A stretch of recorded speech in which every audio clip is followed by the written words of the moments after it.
The groundhog must have took a vacation today. Really. It didn't snow last night. It's about 20 degrees out. It's real nice out and sunny, really. But it's about like maybe 19 or 20 outside.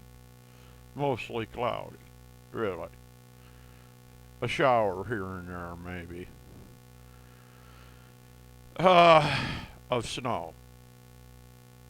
Yeah, but the groundhog took a vacation. You know, there ain't no snow all over. You know, it's just what was here yesterday.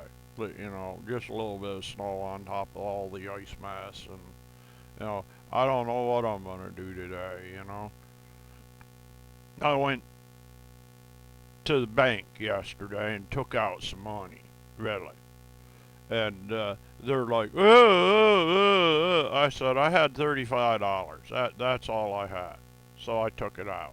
Really, I mean, I got $10 in gas and a $15 sub. Really. You know, they gave me change back from $15 for a full sub. Really. That's it. And drove home.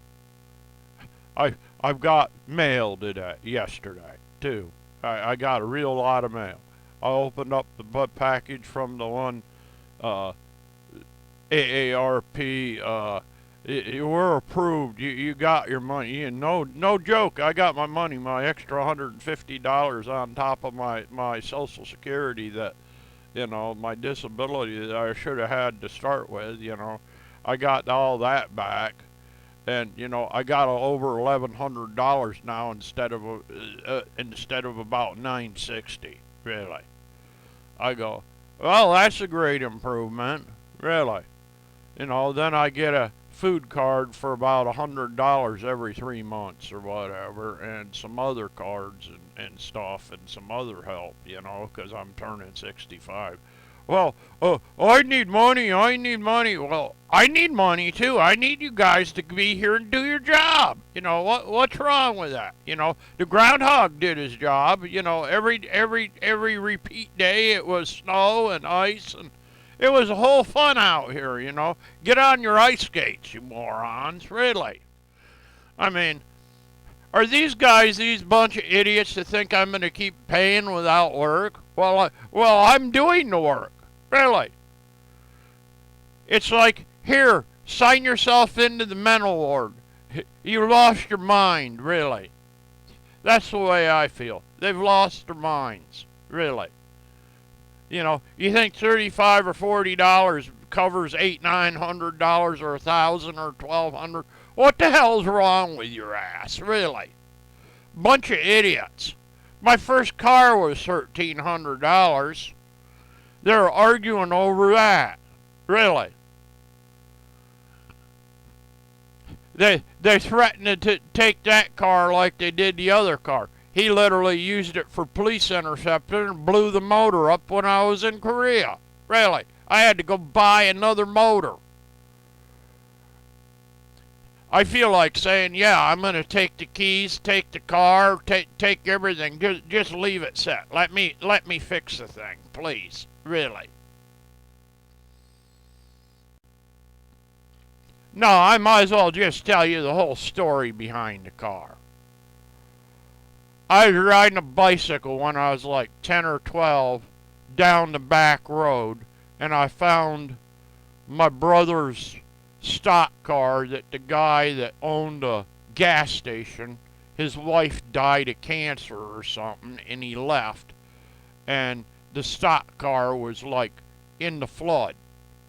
And I dug the car out. The guy with the machine was there. I had some hand tools and stuff, and he had a torch, and he torched the engine out, and I got my brother to come with his red Dodge truck, and we put the engine in the back of the truck, and the engine actually ended up in my brother's garage, and we cleaned it all off with a water hose, and we used like a hone and all that, and my brother said, well, I've got a set of rings here and everything for it. All the bearings were fine. Everything was fine. The My brother said the engine was just freshly rebuilt when the guy's wife died. So we got another junk car that was a Chevelle, and we ended up putting the engine in that after it was fixed and running and everything. The test run, I outrun a cop. The car was like in primer, and we had blue paint and all that, and my father literally, I outran the cop. The problem was it was my brothers and my stepfather, really. My brother's his actual son. I come in after we test run it. Oh yeah, great. We outrun the cop, and my dad's sitting in the darn kitchen in his state police uniform. He goes, well, you two boys have been real great. I go, yeah, right. And he goes, okay, Jackie, hand me the keys to that car you tested. I go, what do you mean? And he goes, it's Greg's car. He goes, it ain't anymore. You outran the cop. I go, yeah, right. He goes, which cop? Which cop? The car sat out front. It was him. Really. Kiss that car goodbye. That's after we fixed it and sold the engine to like 2 or 3 guys, and all of them ended up in caskets. They lost control of the cars and killed themselves. The most accounts the engine's got's like 5 or 6 dead people put in caskets put in the ground. There was like 5 or 6 people in the cars. Really. Every car was a total mess.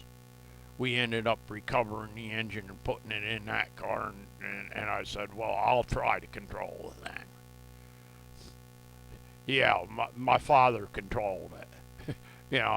He put it on I was in Vegas, watched a guy total a car that was a professional racer.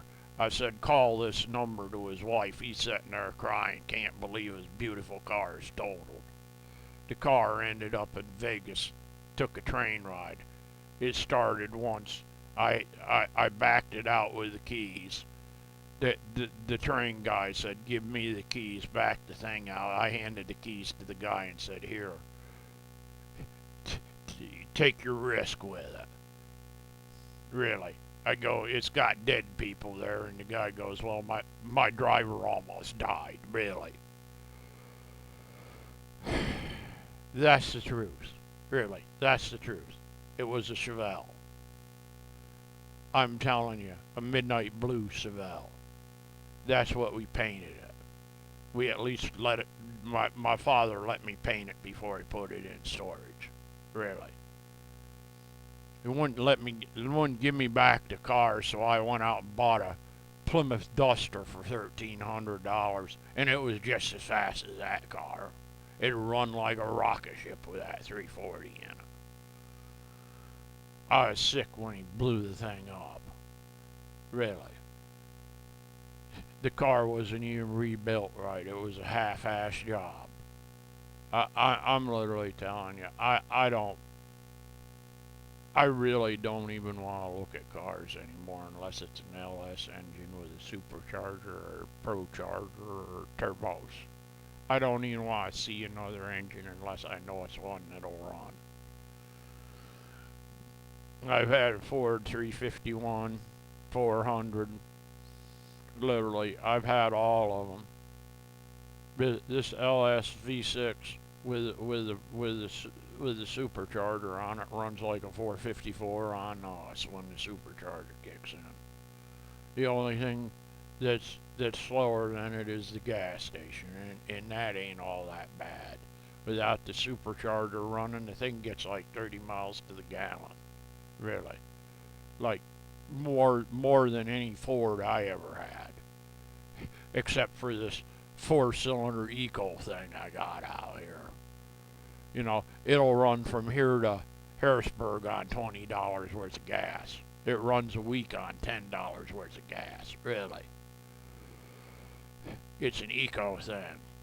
It talks to you. It's a pile of garbage. It's the new Pinto, I guess. Really. My ex-wife's car. Yeah. Right. Great. I'm outside right now. You can see it. Really. This is what it looks like outside. I have an insulated shirt on. It didn't snow at all yesterday. I drove the car out. This is the way it looks right now. It's all ice underneath the light snow. Really. It's all ice. Really.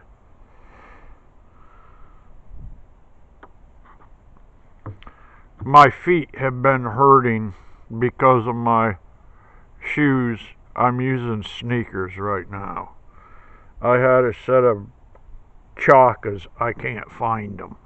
I'm gonna probably have to buy another set and at least some insulated pants and stuff. Really, my legs are hurting since I fell back in 9/1. Both my legs and my back.